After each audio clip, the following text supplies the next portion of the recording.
saya Dina Aprilia, NPM 2301011021, Program Studi Pendidikan Agama Islam, Fakultas Tarbiyah dan Ilmu Keguruan. Di sini saya akan menjelaskan tentang kodifikasi Al-Quran.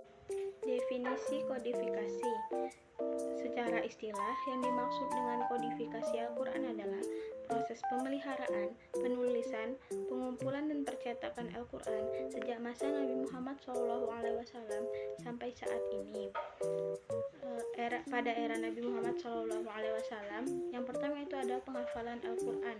Setiap kali malaikat Jibril datang membawa ayat Al-Quran, Nabi langsung menghafalkannya. Nabi adalah seorang penghafal Al-Quran terbaik karena beliau adalah sebagai seorang Rasul yang diutus untuk menyampaikan ajaran-ajaran Allah, sehingga Allah memudahkan beliau untuk dapat menghafal Al-Quran. Selanjutnya, beliau dan juga para sahabat sudah terkenal sebagai orang-orang yang memiliki daya hafalan yang kuat. Sahabat-sahabat penghafal Al-Quran. Yang dimaksud sahabat penghafal Al-Quran adalah sahabat yang punya keinginan besar untuk dapat belajar Al-Quran bersama Nabi. Mereka sering mengikuti Nabi dalam berbagai kesempatan, sehingga tidak heran jika mereka sering menyaksikan langsung Nabi menerima wahyu dari malaikat Jibril dan kemudian mereka ikuti menghafalnya bersama Nabi. Adapun sahabat yang terkenal sebagai penghafal Al-Quran adalah Ibnu Mas'ud, Salim bin Makal, Muaz bin Jabal, Ubay bin Ka'ab, Abu Zaid bin Sakan, Abu Dardah, dan Zaid bin Sabit. Selanjutnya, penulisan Al-Quran. Di samping menghafal, Nabi juga berusaha mendokumentasikan Al-Quran dalam bentuk tulisan. Karena itulah, beliau menunjuk beberapa orang sahabat yang ahli menulis. Setiap kali ayat turun, beliau memerintahkan untuk menuliskan ayat tersebut pada tempat yang sudah ditentukan, baik dalam kelompok surat maupun urutan ayat. Alat yang digunakan terdiri dari pelepah kurma, lempengan batu, kulit kayu, potongan tulang, dan kulit hewan. Para sahabat penulis Al-Quran. Sebelum Nabi wafat, seluruh ayat Al-Quran sudah ditulis secara lengkap, namun belum terkumpul dalam suatu mushaf, yaitu masih terpisah-pisah dalam berbagai alat tulis. Alasan Nabi tidak mengumpulkan dalam suatu mushaf yaitu ayat Al-Quran masih turun semasa beliau hidup. Sistematika ayat dan surat bukan berdasarkan kronologi turunnya. Sahabat yang menulis Al-Quran secara pribadi yaitu Ali, Muaz bin Jabal, Ubay bin Ka'ab, Ibnu Mas'ud, Zaid bin Sabit. Adapun beberapa sahabat yang ditunjuk Rasulullah untuk menulis Al-Quran adalah Ali bin Abi Thalib, Muawiyah, Ubay bin Ka'ab, Zaid bin Sabit. Selanjutnya, pada masa era Abu Bakar As-Siddiq. Yang dimaksud dengan kodifikasi masa Abu Bakar adalah pengumpulan Al-Quran yang masih terpisah pada berbagai macam alat tulis menjadi satu kesatuan yang utuh. Alasan yang mendorong Abu Bakar melakukan hal tersebut adalah usulan Umar bin Khattab karena 70 sahabat penghafal Al-Quran yang gugur dalam peperangan Yamamah, yakni melawan orang-orang murtad. Jika hal itu dibiarkan, maka lama-kelamaan Al-Quran akan hilang bersama para sahabat yang telah gugur tersebut. Akhirnya, Abu Bakar bersedia melakukan pekerjaan ini sebagai sebuah amanah yang sangat mulia karena berkaitan dengan pemeliharaan Al-Quran. Panitia pengumpulan Al-Quran. Para sahabat yang ditunjuk oleh Abu Bakar sebagai pengumpul Al-Quran adalah Zaid bin Sabit. Alasannya, menunjuk Zaid karena beliau adalah seorang kepercayaan Nabi SAW, pernah menjadi guru tulis Nabi dan dia adalah sahabat terakhir yang mentadaruskan Al-Quran di hadapan Nabi secara lengkap 30 juz sebelum Nabi wafat.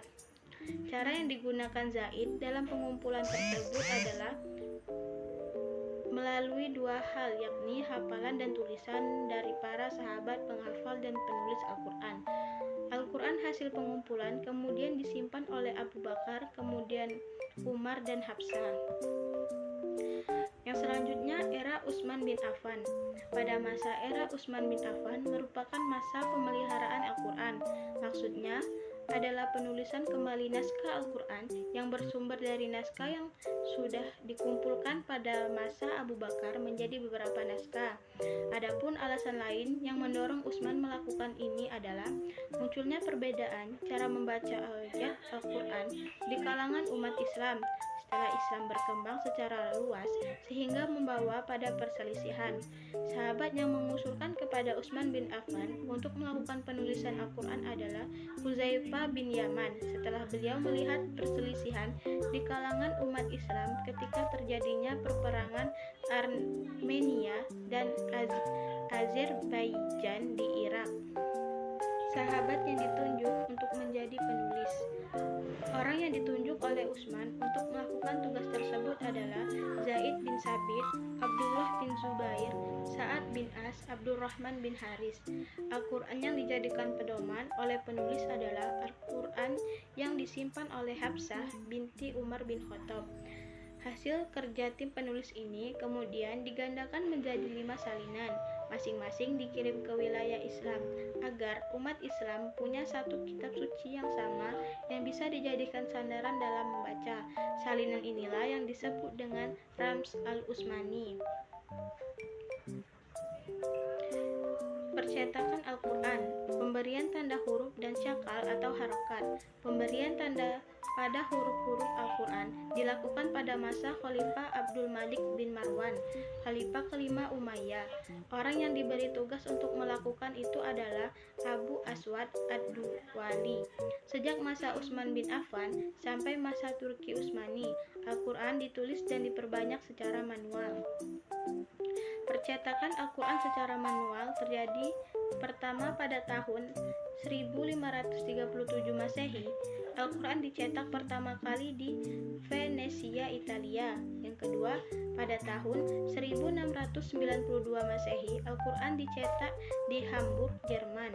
Yang ketiga, pada tahun 1787 Masehi, Al-Quran diterbitkan oleh PT Petersburg, Rusia, ditahqiq oleh sarjana Muslim Turki beserta kutipan-kutipan tafsirnya. Saat ini daerah Kesultanan Ottoman atau Turki Utsmani. Yang keempat, pada tahun 1833 Al-Quran dicetak di Mesir. Yang kelima, pada tahun 1838 Masehi, Al-Quran dicetak di Iran, di Teheran dan Tibris. Yang keenam, pada tahun 1852 Al-Quran dicetak di Bombay, India. Yang ketujuh, pada tahun 1848 dan versi lain 1804 Al-Quran pertama kali dicetak di Indonesia. Yang kedelapan, pada tahun 1984 Raja Arab Saudi menerbitkan lebih dari 10 juta eks lembar setiap tahun untuk dikirim ke berbagai negara secara gratis. Mungkin cukup sekian materi dari saya. Saya akhiri. Wassalamualaikum warahmatullahi wabarakatuh.